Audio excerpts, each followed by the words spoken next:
시간이 되면서 두 번째 주제인 이천의 괴롭힘 예방과 조치에 대해서 우리 이시영 변호사님 오셨습니다. 지금 저희 외과 교실에서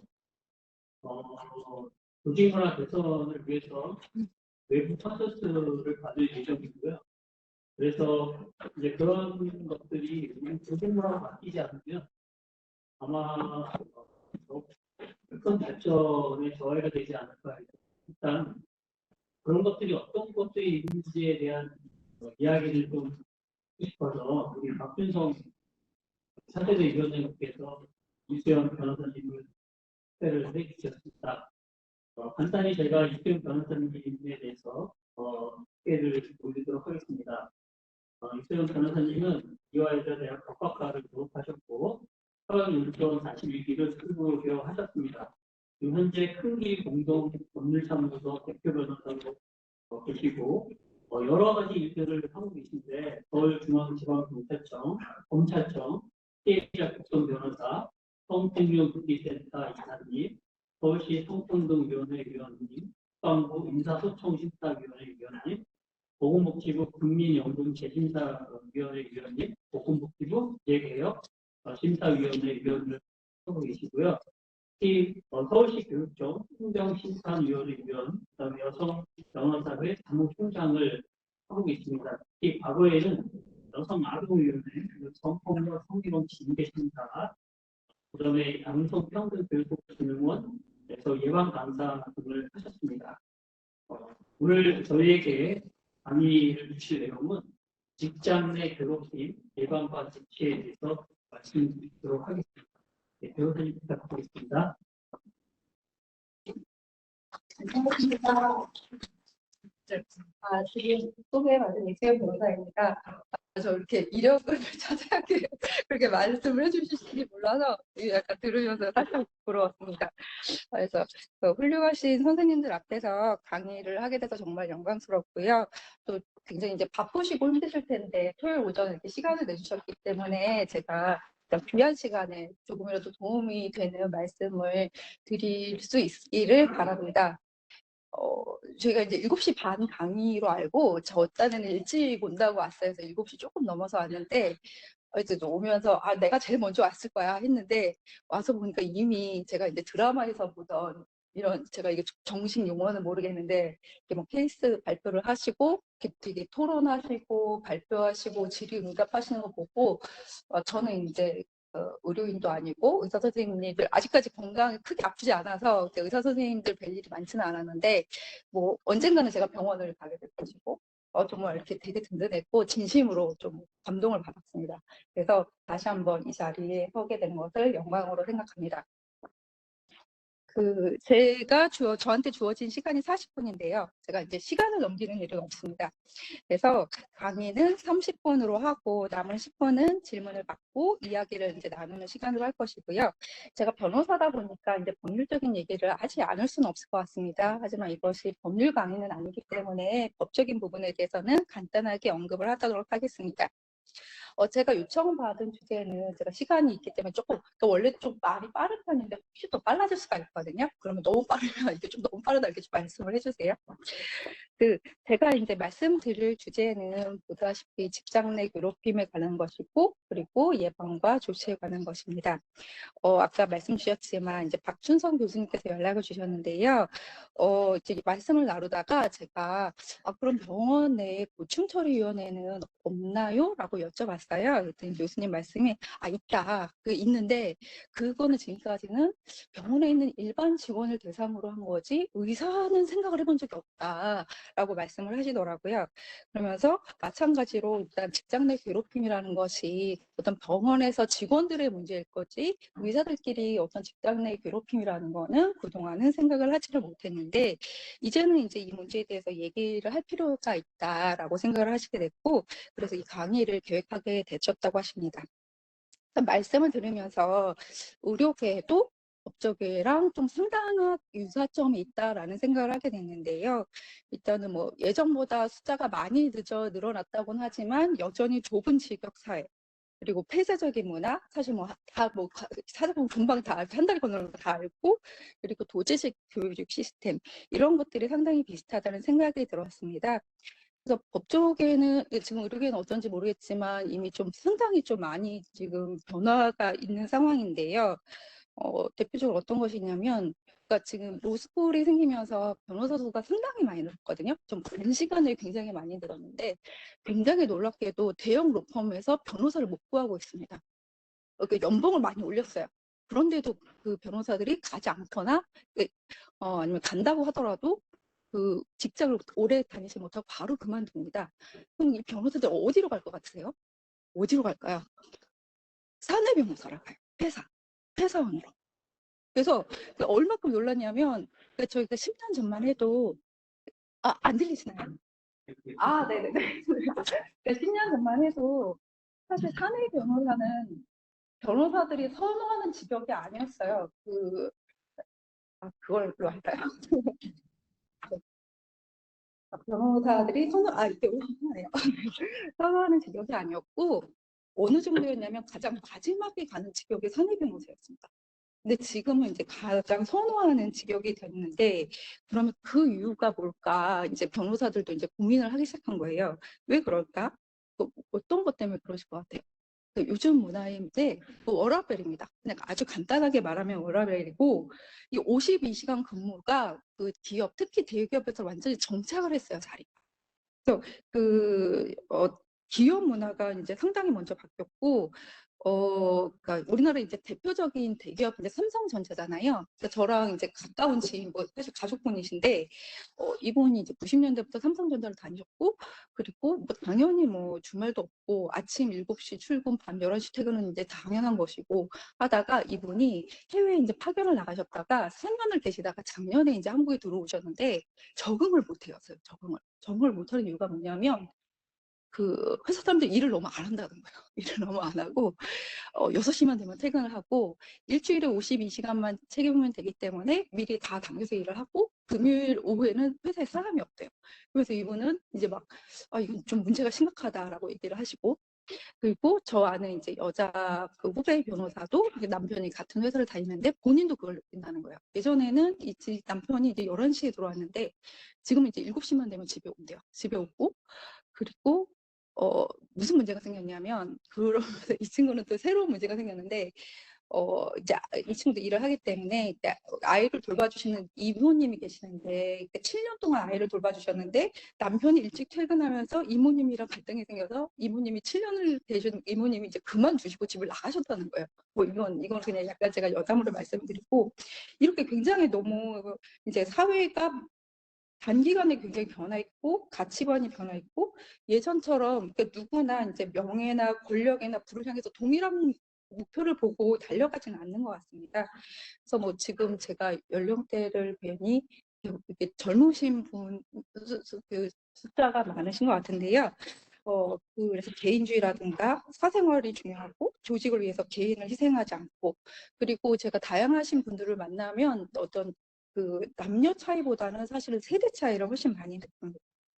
그래서 지난 10년간 법률이나 법원 판례에도 상당한 변화가 있는데요.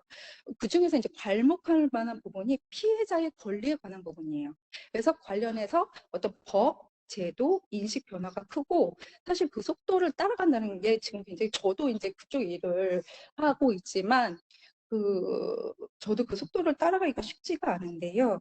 이제 대표적인 것이 이제 시작이 이제 성폭력, 아동학대, 가정폭력, 학교폭력, 그리고 스토킹, 그 연장선상에서 이제 직장 내 괴롭힘도 포함이 되고, 근데 이런 것들의 공통점이 뭐냐면 피해자 관점에서 봐야 된다는 겁니다. 피해자 관점에서 봐야 된다는 건데, 근데 이런 흐름은 외국도 마찬가지예요. 그러니까 어떤 거냐면 형사 정책의 흐름이 보면은 이제 그 사법의 어떤 역사가 있습니다. 그래서 처음에는 그러니까 피해의자, 피고인, 그러니까 가해자에 대한 인권을 먼저 얘기를 하거든요.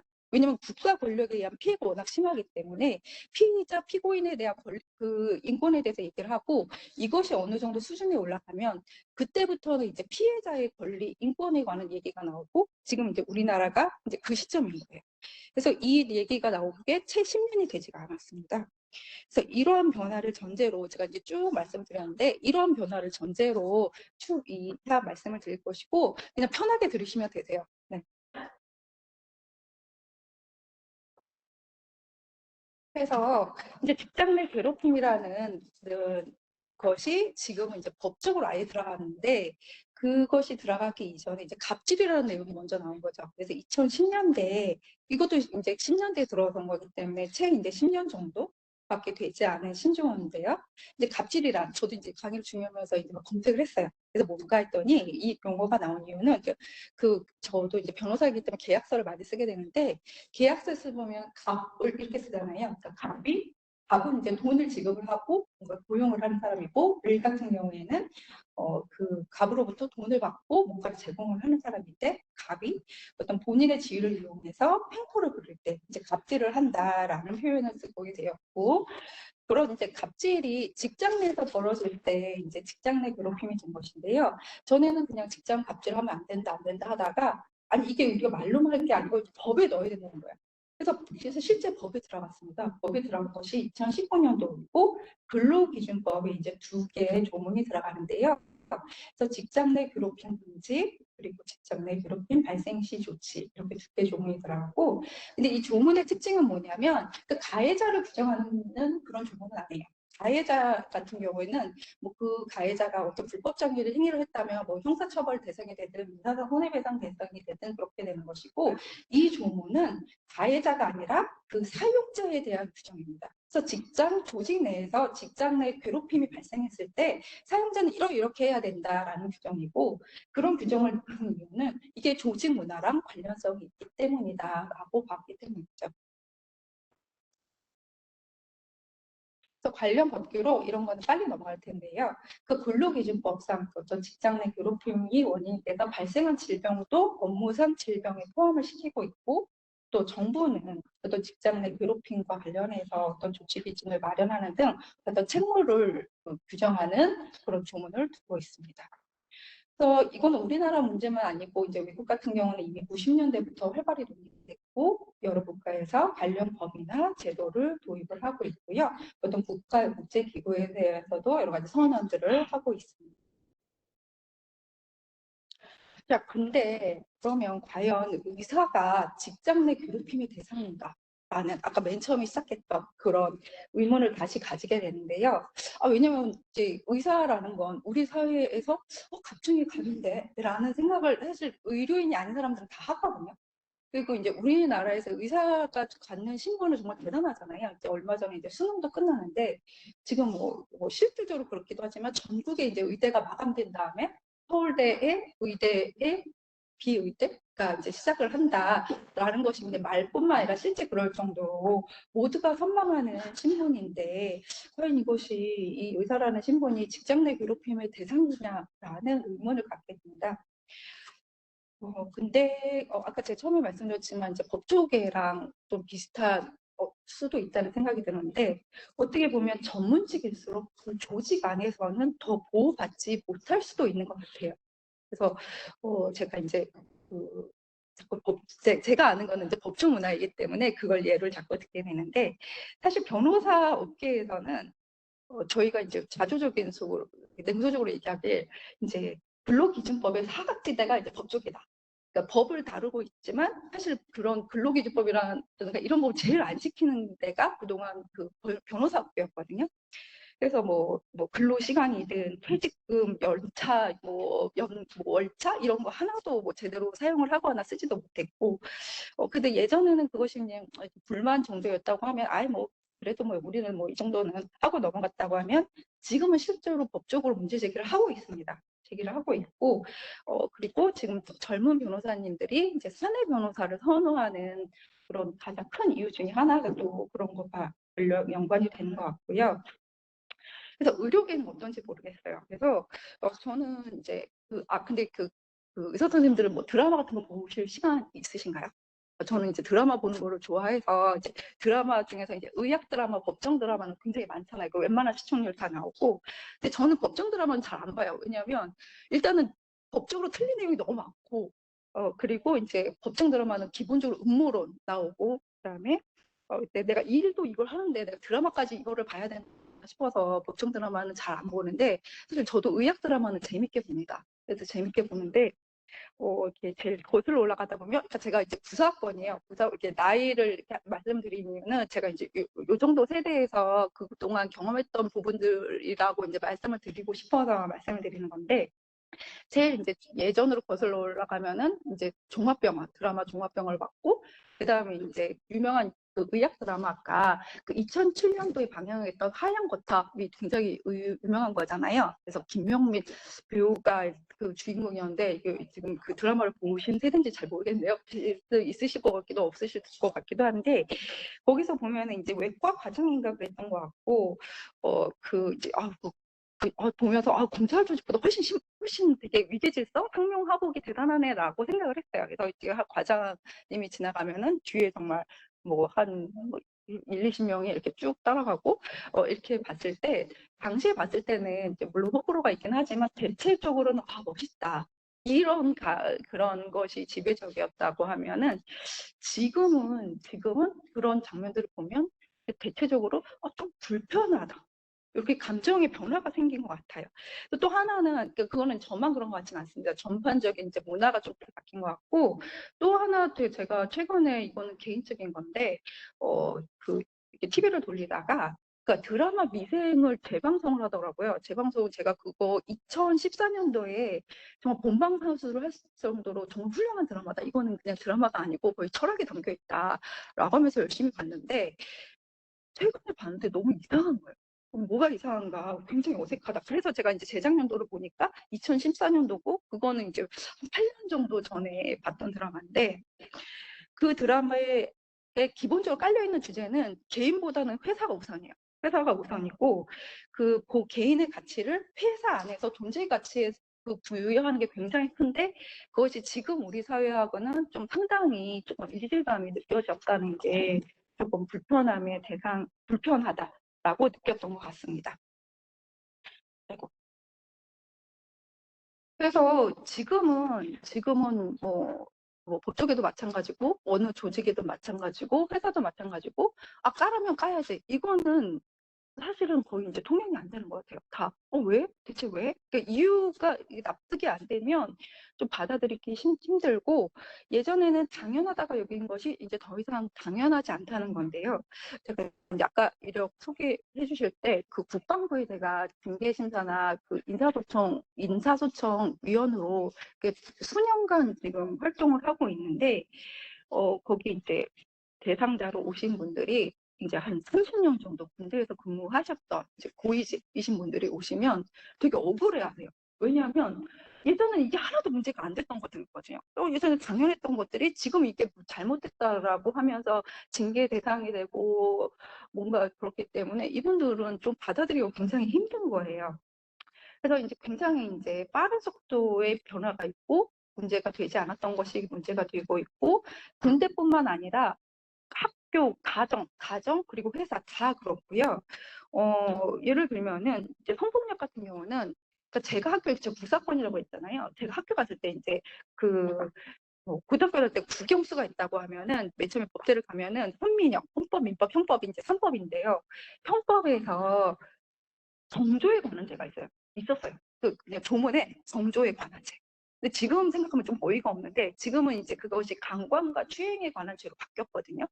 그때만 해도 이제 정조에 관한 죄라고 불렸고, 또 아동학대 관련해서는 지금 이제 이것도 최근에 많이 이슈가 되고 있는데, 10년 전만 해도 그렇게 아동학대는 이렇게 뭔가 이렇게 그런 아동학대라는 말을 꺼내는 것 자체도 약간 기피의 대상이었는데, 그리고 아이들이 뭐 부모를 신고해? 이건 뭐 필연 아니야? 이렇게 생각을 하고 하는데, 지금은 사실 그렇지 않아요. 그러니까 왜냐면 학교에서 워낙 어렸을 때부터 아동학대에 대해서 교육을 시키고, 신고하는 것에 대해서 교육을 시키고, 학교는 간편하게 걸려 있고, 그래서 아이들이 어렸을 때부터 어떤 인권에 관한 어떤 인식이 우리가 생각하는 거를 훨씬 뛰어넘거든요. 그렇다고 해서 이제 아이들이 이제 부모를 신고를 했다고 해서 우리 부모를 처벌해 주세요, 감옥에 보내주세요, 이런 경우는 사실상 거의 없고요. 대부분은 내가 좀 엄마 부모님이랑 잘 지내고 싶은데 뭐 좀 교육이나 상담을 좀 받게 해주세요, 이 정도인 경우가 대부분이긴 하지만, 지금은 이제 어쨌든 아이들이 스스로 경찰서에 신고를 하고 있다. 그리고 스토킹과 관련해서도 뭐 예전 같으면은 뭐 10번 찍어서 넘어가지 않는 남 없다라고 얘기했다면 지금은 그런 말 자체를 쓰지를 아마 않을 거예요. 그래서 그런 변화들이 있다는 거를 말씀을 드리고, 제가 이제 헌법재판소 재판관님과 이제 말씀을 나눌 기회가 있었는데, 이분이 이제 60년대 후반, 그러니까 지금 60대 후반이래요. 후반이시고, 지금은 이제 변호사신데, 그 헌법재판소 재판관으로 계실 때, 인권에 관해서 진보적인 그런 소수 의견을 많이 내신 분입니다. 근데 그분이 이제 말씀하시기를, 당신이 산 세대는 정말 폭력에 난무하는 시대를 살았다는 거야. 집에 가도 때리고, 학교를 가도 때리고, 부모도 때리고, 교사도 때리고, 형제들끼리도 때리고, 친구들끼리도 때리고. 그래서 그게 다 폭력에 난무하는 시대를 살았기 때문에 그 폭력이 일상이었고, 그게 너무 이상하지 않았다. 그렇기 때문에 그런 세대를 살았던 사람들은 어떤 감수성이 떨어질 수 있고, 또 그런 세대한테 교육을 받았던 세대 역시 좀 그보다는 덜 하지만, 조금 그런 부분에 대해서 인식이 낮을 수 있다라는 말씀을 하시기도 했습니다. 그래서 다시 이제 돌아가면 의사도 일단은 법적으로는 직장 내 괴롭힘의 대상이 맞고요. 왜냐하면 이제 우리나라 근로기준법에 그 근로자라는 거는 직업의 종류와 관계없이 임금을 목적으로 사업이나 사업장의 근로를 제공하는 사람이라고 되어 있고, 여기서 근로는 정신노동과 육체노동을 다 포함을 하기 때문에 어쨌든 법적으로도 의사는 근로자에 해당을 하고, 그리고 여러 가지 그 인식의 변화라든가 예전에 뭐 당연하다고 여겼던 것이 더 이상 당연하지 않기 때문에 의사도 직장 내 괴롭힘이 대상이 된다라는 것이 이제 결론입니다.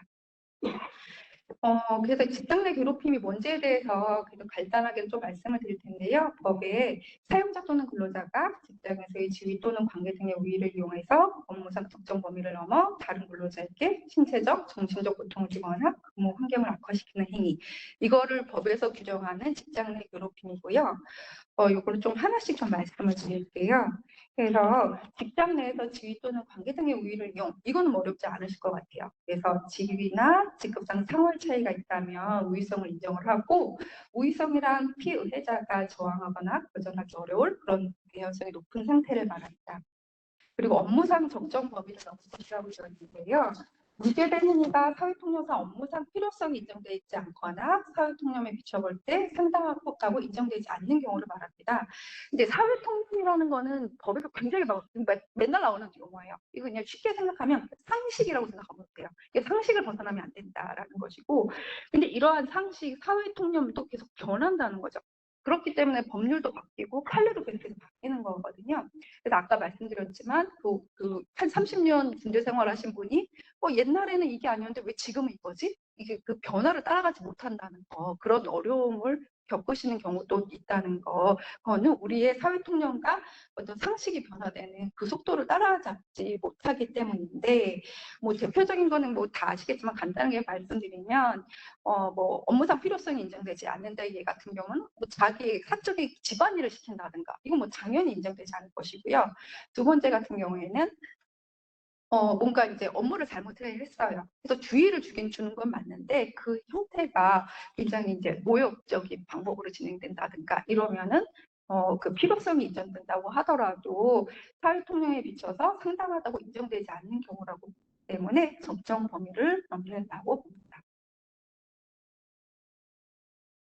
그리고 회계 장소 같은 경우도 꼭 그 직장 내에서 이루어질 것을 요건으로 하진 않고요. 총은 이제 제일 문제되는 게 이제 SNS, 카톡 메신저, 대표적인 거 카톡 전체 카톡방 이런 것들 다 포함입니다. 그래서 뭐 회사뿐만 아니라 출장지, 회식, 사적 공간 다 포함하는 것이고요. 그리고 신체적, 정신적 고통을 주거나 근무 환경을 악화시키는 행위일 것인데, 문제는 피해자와 같은 처지에 있는 일반적이고 평균적인 사람을 입장에서 바라보았을 때를 기준으로 합니다. 이거는 사실 조금 중요한 부분이기 때문에 조금 다시 자세히 말씀을 드릴 텐데요. 아까 처음에 이제 합리적인 피해자 관점이라고 보는 그 단어를 사용을 하는데, 어디서 이게 시작되냐면 법적에서는 성희롱에서 시작된 단어예요. 처음에 성희롱에서 나왔는데, 왜냐하면은 피해자는 성희롱이라고 하고 그 가해자, 그 행위를 한 사람은 그게 아니라고 하는 거예요. 그랬을 때 과연 이걸 어떻게 판단할 것인가, 이거를 그 법에서 대법원에서 정리를 했습니다. 그래서 이거는 직장 내 괴롭힘에도 동일하게 적용할 수 있을 것 같은데요. 피해자는 직장 내 괴롭힘이라고 주장을 하고, 이 행위자는 이거는 그냥 일상적인 갈등이다, 내지는 이건 정당한 업무 지시다라고 주장을 할 때 어떻게 판단하냐면, 당사자의 두 사람과의 관계, 나이, 그런 행위가 행해진 장소, 여러 가지 상황 등을 종합해서 판단을 하는데, 파란색 글씨가 이제 핵심이에요. 일단은 피해자가 내가 이제 괴롭힘이라고 느껴야 되고, 그렇다면 그 피해자가 내가 괴롭다, 괴롭힘을 당했어라고 해서 다 인정되느냐? 그거는 아니에요. 그리고 왜냐면 사람마다 느끼는 어떤 감정의 정도가 다르기 때문에, 플러스 그것이 피해자와 같은 처지에 있는 어떤 일반적이고 평균적인 입장에서 봤을 때도 괴롭힘으로 느껴질 만한 행위인 것인가? 이거는 사실 이제 판단이 들어가야 되는 부분인데, 그 기준은 가해자도 기준도 아니고, 그 직업 전체의 평균도 기준도 아니고, 그 피해자가 처한 처지를 기준으로 했을 때 그 정도의 사람들이 평균적으로 느꼈을 감정이 어떤 것인가, 이걸 기준으로 본다고 생각하시면 되실 것 같고요. 그리고 또 하나 중요한 거는 가해자의 의도를 요구하지 않습니다. 정말 가해자는, 그 행위자는 정말 의도가 없었을 수 있어요. 실제로 그럴 수 있거든요. 의도가 없을 수 있는데, 제가 이제 하나의 예를 들면, 그러니까 성희롱과 관련해서 말씀을 드릴게요. 제가 연수원 다닐 때, 그러니까 연수원에서 그 수업은 이제 그 판사 그리고 검사님들이 이제 연수원에 와서 교수를 하시는데, 검찰 교수님이 진짜 이제 좋은 분이에요. 좋은 분이고, 이렇게 수줍음도 많으신 분이고, 제 생각에는 이분이 그 어떤 수업 시간에 재밌는 얘기를 하신다고 준비를 해오셨을 거야. 집에서 연습도 하셨을 것 같은데, 그게 이제 성적인 용도여서 발언이. 근데 저희가 이제 72명이 한 교실에서 수업을 봤는데, 교수님이 막 이렇게 재밌는 농담이라고 하시는데 아무도 아무렇지 않았고, 심지어 정말 얼음장처럼 분위기가 바뀌고 숨소리조차 나지 않은 거예요. 그래서 분위기 정말 너무 안 좋았는데, 그 뒤로 이제 교수님도 당황하시고 대신 그 뒤로는 이제 그 비슷한 어떤 농담이나 그런 발언은 더 이상 하지는 않으셨습니다.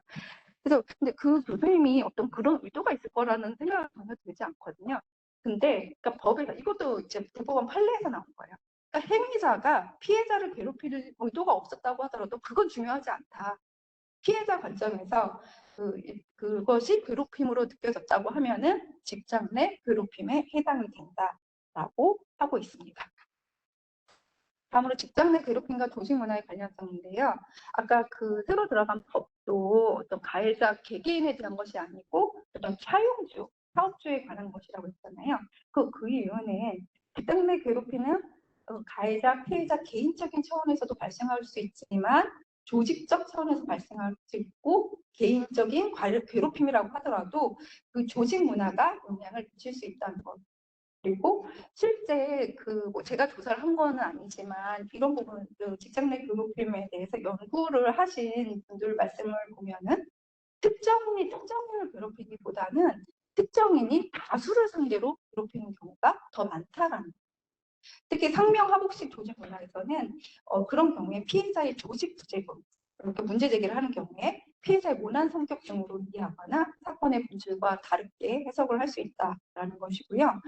그렇기 때문에 괴롭힘을 조직 문화 차원에서 관행적으로 용인되는 행위로 인정해서는 안 된다. 이거는 이렇게 뭐 교과서적인 말이긴 한데 이제 당연한 말이기 때문에 좀 말씀을 드립니다. 그래서 지금 한동안 요즘은 좀 안 나오긴 하는데, 뉴스에 맨날 나왔던 것 중에 하나가 이제 간호사들 사이에서 채용 문화, 뭐 그런 것들이 계속 연일 막 보도처럼 나왔던 거잖아요. 그런 것도 뭐 이런 것 중에 하나라고 보시면 될 것 같습니다. 그래서 직장 내 괴롭힘의 특성에 대해서 보면 어떤 연속성과 맥락성이 있는데요. 연속성은 한 번이 아니고 조금 뭐 반복되고 연속된다는 것이고, 하나하나의 행위는 별거 아니고 미미한 행위라고 보일지 모르겠지만 반복되고 축적될 시 이제 직장 내 괴롭힘으로 볼 수 있다는 것이고요. 또 맥락성이라는 것은 직장 내 다양한 권력 관계가 복합적으로 작동해서 발생을 하고, 다양한 양상으로 나타나고 피해자의 인격권과 건강권을 침해한다는 것입니다. 다음은 이제 내용은 구체적으로 이거는 법조문입니다. 법에 있는 조문인데 그래도 소개는 드려야 될 것 같아서 좀 말씀을 드리는데요. 근로기준법에서는 어떤 직장 내 괴롭힘이 있을 때는 1차적으로는 사업장 내에서 이제 분쟁을 해결하도록 하고 있고요. 신고는 누구나 할 수 있습니다. 피해자만 할 수 있는 게 아니고요. 피해자가 아닌 사람도 할 수 있고, 그리고 신고 대상은 신고는 어디다가 하느냐? 사용자한테 하도록 되어 있습니다. 그리고 사용자는 직장 내 괴롭힘 신고를 접수하거나 아니면 신고가 없더라도 본인이 인지를 했다라고 하면은 어떤 조사를 해야 되고요. 그러려면 당연히 이제 피해자에 대한 상담이 있어야 될 것이고, 비밀 유지를 해줘야 될 것이고, 다만 이제 이게 조직 내에서 일어난 건데, 조직에서 할 경우에는 이제 신뢰성을 확보를 하기가 어렵기 때문에 외부 기관에 자문을 하거나 위탁을 하는 경우가 많이 있습니다. 그리고 이제 그 피해자에 대한 조치인데요. 그 조사 결과 직장 내 괴롭힘 발생이 확인이 될 때는 어떤 근무 장소를 변화를 시켜준다던가 어떤 휴가를 준다든가 해서 적절한 조치를 취해줘야 되고, 중요한 건 앞부분입니다. 어떤 조사가 결과가 나오기 전이더라도 일단 신고가 되고 인지가 된 상태에서 조사가 뭐 하루에 끝나는 것이 아니잖아요. 조사 기간 동안에도 이러한 조치들을 피해자에게 해주어야 된다라고 어떤 법에서 규정을 하고 있습니다. 다음으로 가해자에 대한 조치인데요.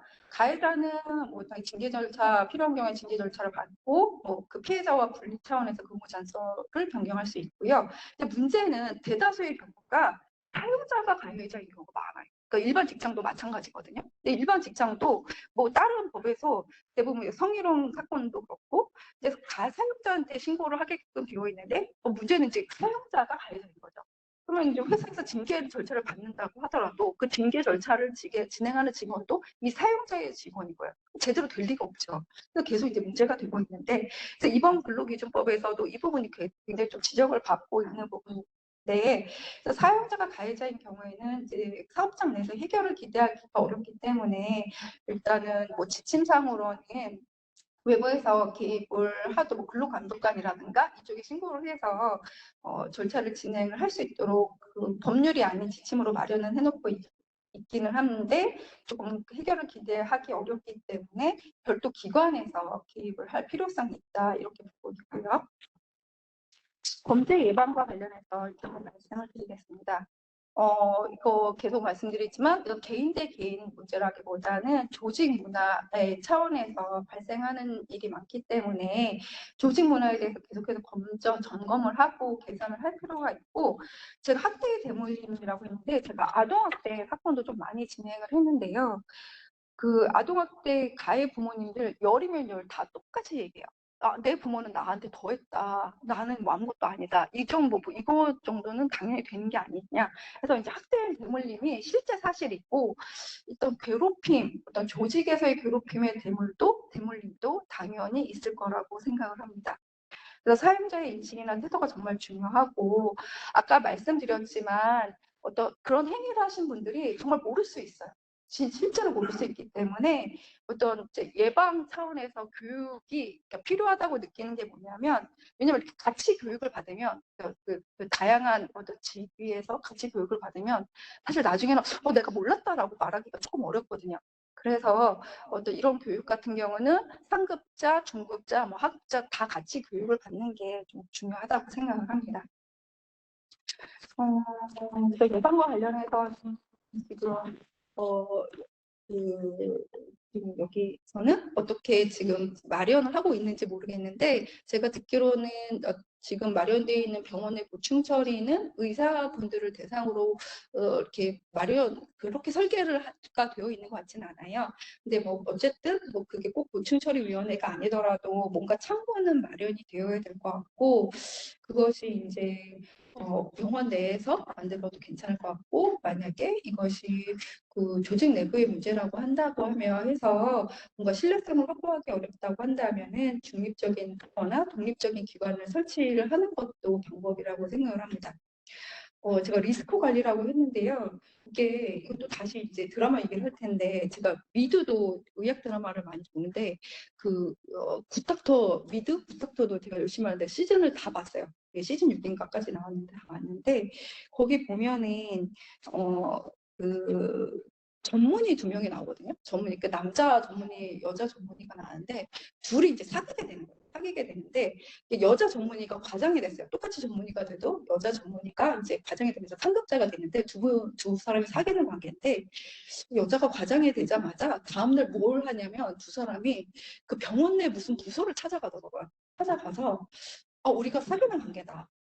라고 뭐 보고하듯이 보고를 해요. 그래서 제가 보면서 그러니까 그 얘기를 듣는 거기서 그 부서에서 그럼 너네들이 권력적 관계에서 성관계를 한 게 아닌 게 맞냐? 이렇게 다짐을 받고 뭔가 확인을 하고 근데 제가 볼 때 너무 이상한 거예요.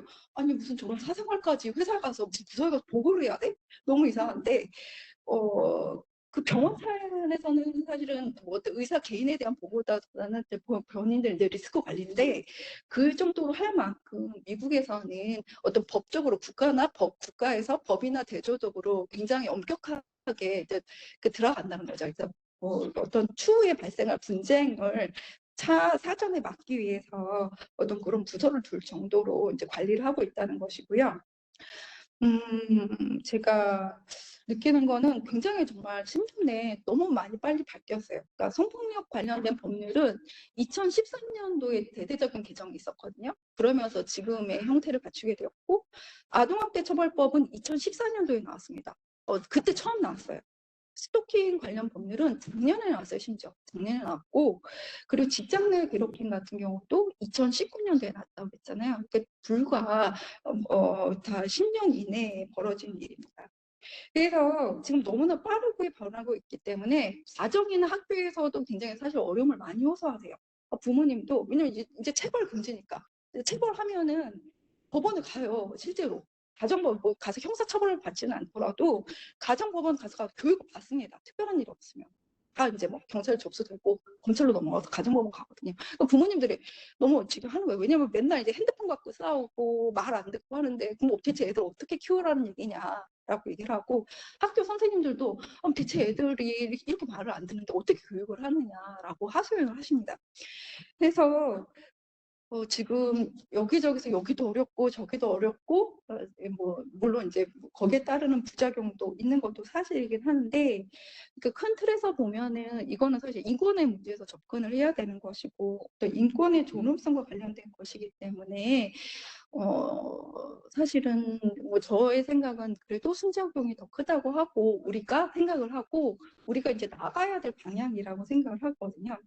그래서 90년대 보면은 제가 이제 90년대 뭐 이렇게 외국 드라마나 영화를 보면은 아동보호국 미국 보면은 아동보호국에서 나와서 이제 가정에 가서 애들 막 데리고 가고 그때 보면서 이제 저도 이제 막 친구들 보면서 저 어떻게 저럴 수가 있냐 나라에서 어떻게 애들을 부모님이랑 떼놓을 수 있냐 막 이렇게 얘기를 했는데 이제 현재 우리나라가 그 정도까지는 아니지만 상당히 그 개입을 또 많이 하고 있거든요. 근데 이제 그렇게까지 된 데에는 이제 그런 어떤 사회적인 문화 자체, 인식도 변화가 되고 것도 있긴 하지만 실제 어떤 그 가정 내라든가 사회 내라든가 학교 내에서 또 보호받지 못하는 부분도 발생을 하고 그리고 또 피해자 관점에서 봐야 된다라는 인식이 많이 바뀌었기 때문인 것 같습니다. 그래서 어떤 한쪽에서는 아니 그럼 의무는 안 하고 계속 권리만을 얘기를 하면 어떻게 할 것인가라는 그런 우려도 물론 있는 것도 사실이고 저도 이해가 되는 부분도 있기는 한데 그래도 결론은 이미 일단은 흐름은 이렇고 우리가 나가야 될 방향이고 그렇다면 어떻게 이거를 좀 더 좋게 이렇게 우리가 받아들이고 서로 갈등이라든가 괴롭힘이라든가 이런 부분을 사전에 예방을 할 수 있으면 더 좋은 것 같고 그래서 어떤 오늘 그런 강의라든가 이런 것도 마련해 주신 것 같고요. 그리고 단순히 이런 이례적인 강의만 생각하신 건 아니고 맨 처음에 소개를 해주셨듯이 뭔가 하나의 프로젝트로 생각을 하고 계신 것 같더라고요. 그래서 저는 강의는 이 정도로 마무리를 하고 제가 시간을 넘기는 일이 없기 때문에 추후에 궁금한 내용 있으시면 질문을 해주시면은 제가 뭐 가능한 한도에서 최대한 답변을 드리도록 하겠습니다. 질문이 있으실까요? 저희 분들은 그때 굉장히 프로토콜이 독이었습니다. 네. 그래서 학계 파악을 계속 기도를 해왔는데요. 그러면 공부 생활의 가장 특별하게 공유를 시켜드리고 전공의학을 하시면서 정말 갖추신 분들을 보면 전국적으로 보면 8% 정도가 받습니다. 네, 본인이 선택했을 때는 정말 좋아서 했는데 중간에 이런 문제들이 생기고 있습니다. 그래서 병원들을 실사를 가서 보고 설문조사 하다 보면 저희가 1,800명 정도의 전공의생들을 했더니 15%가 자살을 했습니다. 라는 설문을 줘서 목표가 주어졌습니다. 왜냐하면 환자를 돌봐야 될 전공의생이 또 프레스나 자살을 하고 말도 안 되는 그런 이야기죠. 그래서 굉장히 강화를 하고 있습니다. 그래서 우리 변호사님이 계속 말씀하셨지만 과거와는 전혀 다르다. 그래서 저희 회사는 과거에는 전공의 담당 교수님이 전공의 좀 관리하면서 이런 문제가 생겼을 때 그것도 해결했는데 저희 분리를 했습니다. 그래서 강상욱 교수님이 여러분의 고충을 들어주시고 허혁 교수님, 전공의 담당 교수님은 전공의 교육에만 매진하도록 이렇게 분리를 해놨습니다. 그래서 이 자리에 대해서 다시 한번 강상욱 선생님한테 말씀 부탁을 드릴 거고요. 혹시 또 질문 있으신 분께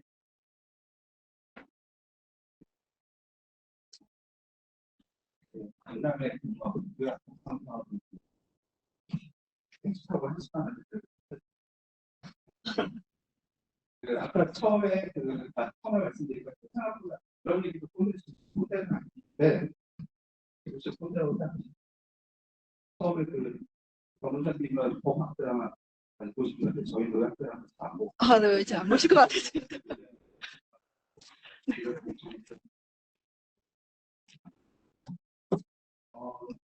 제가 이제 드리고 싶은 말씀을 보자면 이걸 인식을 하고 인식을 되고 있는 것 같은데 문제는 의학교육이라는 게 상당히 고대식 교육이 어쩔 수 없이 들어가야 된다는 게 기본 중에 하나거든요. 그래서 이 의학을 모든 것을 책으로 인터넷으로 논문으로만 배울 수가 없는 상황들이 간혹가다 생기면서 문제는 경우에 따라서는 전공의 할때 제가 아는 지식을 누군 글로 표현할 수 없기 때문에 말로 표현했거나 어떤 상황에 대해서 설명을 대처하는 상황을 알려주거나 하는 상황들이 생길 때 각종 개입을 최대한 안 하려고 노력하지만 갑자기 조금씩 들어갈 수 있는 부분들이 생길 수밖에 없거든요. 사람이 글로 쓰는 게 많이 할 수밖에 없기 때문에 고민스러운 게 뭐냐면 어느 순간 사회가 바뀔 걸 인식하고 나서 그걸 받아들이려고 하다 보니까는 전공의들에게 해야 될 말수가 적어지고 고민거리가 그건데요. 수술하면서 말을 많이 해주고 가르치던 것이 결국 제가 수술을 많이 할 때 하루에 한 10개씩 똑같이 말을 10번을 할 수 있는 감정을 가질 수 있는 사람이 세상에 거라고 생각이 들기 때문에 같은 상황이 반복 지속이 되다 보면 거기에 대해서 제가 아무래도 저의 감정이 들어갈 수밖에 없는 상황을 느끼면서 그러다 보니까 결국은 제가 전공의들한테 해줘야 되는 그리고 그 다음에는 제가 지식을 전달할 수 있는 전공의 거라는 굉장히 따지기 시작하거든요. 그런 거가 결국에 여러 가지 업종의 차이가 있고 업종에 이렇게 직업의 차이가 있을 수 있어서 그런 거에 대해서 어떻게 생각하시나요?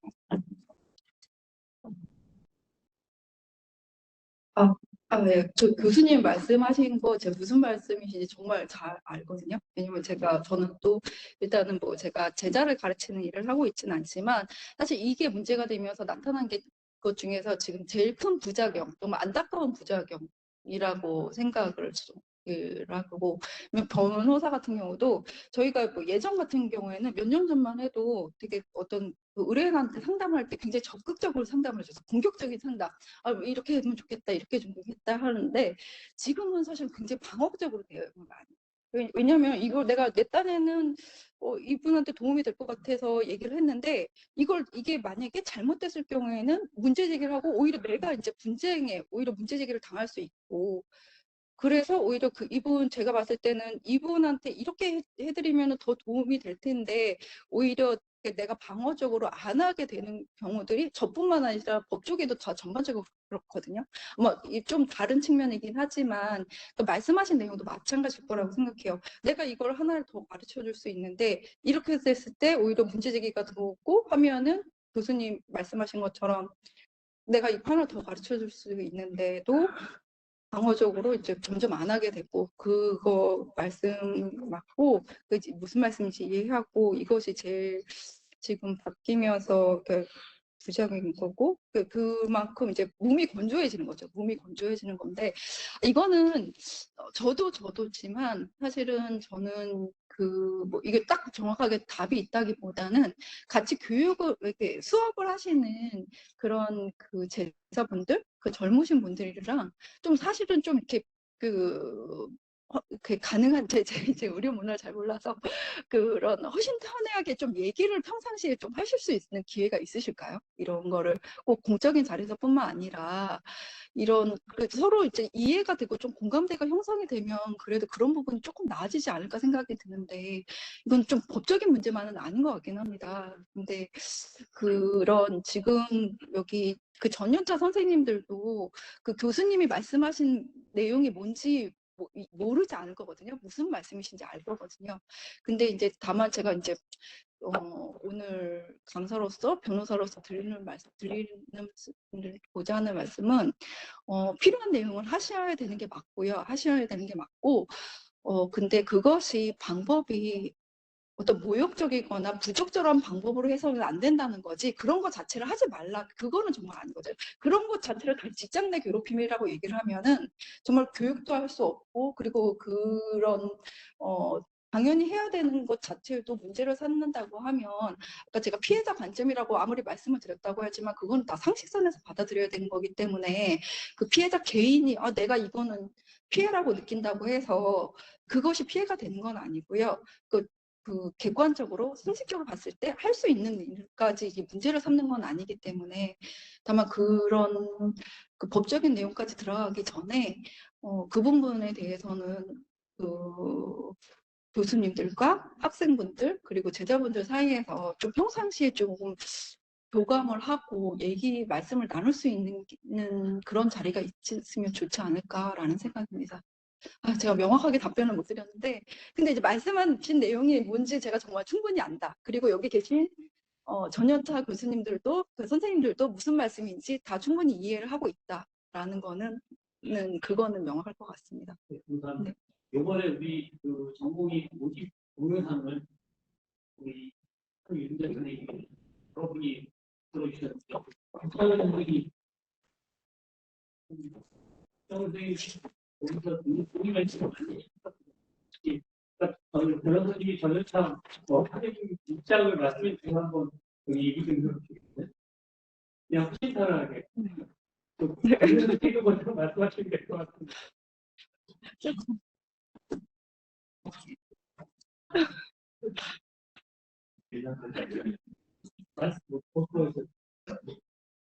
네.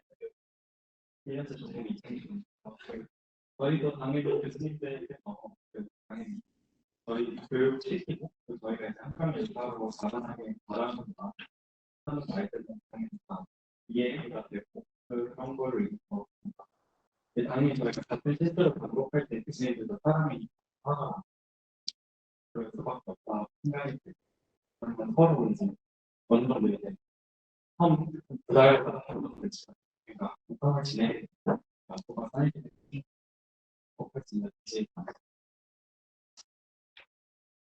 질문, 변호사님한테 질문.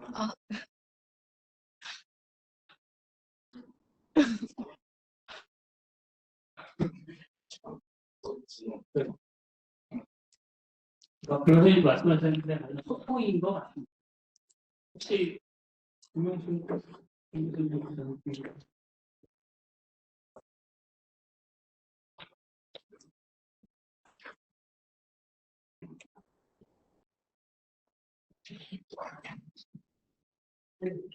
제가 그 앞에 가서 봤을 때 소리 짧고